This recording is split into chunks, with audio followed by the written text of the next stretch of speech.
नमस्कार दोस्तों, मैं विनय दुबे मुंबई से। हम लोग भी इंसान हैं।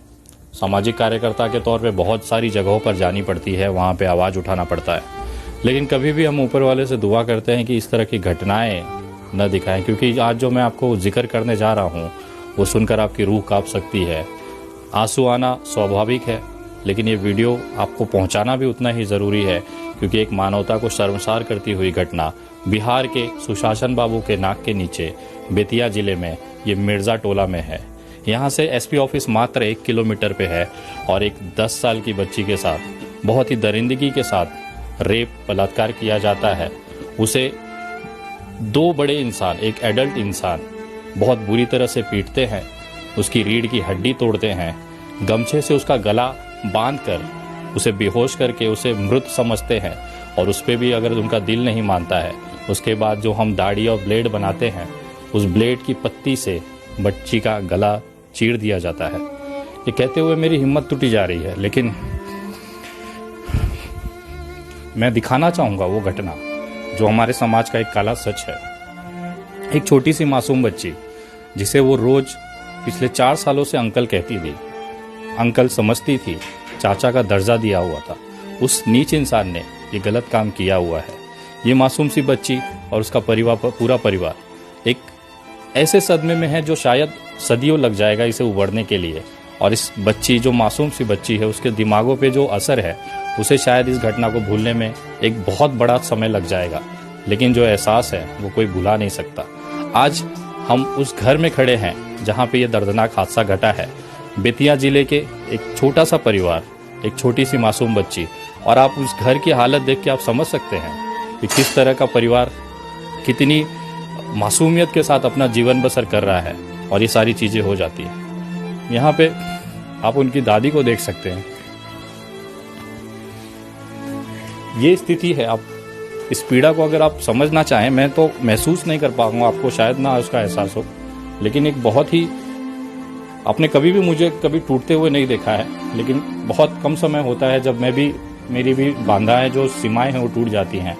यहाँ पे लड़की के पिताजी हैं। मैं इनसे पूरी घटना की जानकारी आप लोगों को दिलाना चाहूँगा। कृपया बताएं सर, क्या हुआ था उस समय? मेरी बेटी थी, ठीक है। मैं इसको मम्मी के लिए दवा लाने गई थी। दवा लाने चौक पर गई हुई थी। वहाँ से जब लौट रही थी तो इसको दिल मन किया भाजा खाने का। जब भाजा खाने के लिए रुकी तो उतना ही देर में राजदेव अपराधी है और इसको बोला कि बेटी तुम मेरे साथ चलो और हम लोग थोड़ी देर में फिर वहाँ से लौट आएंगे। तो मेरी बेटी उसके साइकिल पर बैठ के चली गई और उसके बाद ले जाकर उसने घिनौनी हरकत की और मेरी बेटी को बहुत मारा। उसके बाद गला रेत कर फेंक दिया। तो संजय शर्मा का बहुत बड़ा योगदान है या मेरे ऊपर कि उन्होंने मेरे बच्ची को बचाया, गला से हर चीज़ किया, हॉस्पिटल ले गए, हर चीज़ की है मेरे लिए। शर्मा जिनका ये नाम ले रहे हैं वो इस वार्ड के सभासद हैं, यहाँ के प्रधान आप एक तरह से कह सकते हैं। एक न्यायपालिका में बैठा हुआ एक उत्तराधिकारी जो समाज के लिए, जनता के लिए होता है, उसने अपना काम किया, लेकिन अभी भी इस बच्ची को न्याय नहीं मिला है। अभी भी उसके आरोपी गिरफ्तार नहीं हुए हैं। और सबसे शर्मनाक बात यह है कि मात्र 1 किलोमीटर पर यहाँ पे इस जिले के श्रीमान एसपी बैठते हैं और उनके नाक के नीचे इस तरह की घटना हो जाती है। पूरे देश में आपने वीडियो देखी होगी, हम सभी लोगों ने देखी है, उसके बावजूद अभी तक आरोपी गिरफ्तार नहीं होता है। मैं ये जानना चाहूँगा सर, इसमें इलाज किस तरह से किया जा रहा है बच्ची का? अपने से कर रहे हैं, अपने तरफ से खरीद के कर रहे हैं, अपने तरफ से खरीद के, बाहर से खरीद के कर रहे हैं दवा। क्या गए बाबू, हमारा तो बहुत विपद पड़ गया। कितना थी हम लोग होश आवास को बैठे हैं, एक बीमार बूढ़ी माँ को बाबू देख रहे, इस बड़ा दवा के लिए हम हंकार मचा रहे हैं। कहाँ से आएगा इनका रोजी रोटी? सब बंद हो गया है। 2 बच्ची है, कहाँ से खाएंगे, कहाँ से क्या करेंगे? रोजी रोटी सब बंद हो गया है। बाबू आप ही लोग हैं हमारा राज्य। हम तो जनता पर भरोसा करके बैठे हुए हैं कि हमारा जनता न्याय दिलाएगा। हमारा आप लोग है, हमारा पीठ पर तो कोई हमको दुख नहीं है। आप ही लोग तो हुस्का के हम आगे बढ़ेंगे बाबू, अब क्या कह सकते हैं। इतना ही आप लोग किए, बहुत किए हमारे साथ, और आगे क्या कीजिएगा अब आप लोग जानिए। नमस्ते बाबू। ये बूढ़ी माँ अपने उस दौर में है जिसने कितनी ही सदियां देखी, बहुत सारे बदलाव देश में देखे, बहुत सारे अपराध देश में देखी, लेकिन कभी भी इस दादी ने इस उम्र में ये कभी भी सोचा नहीं हुआ था कि ऐसे कुछ घिनौने अपराध इसी घर में घटित हो जाएंगे।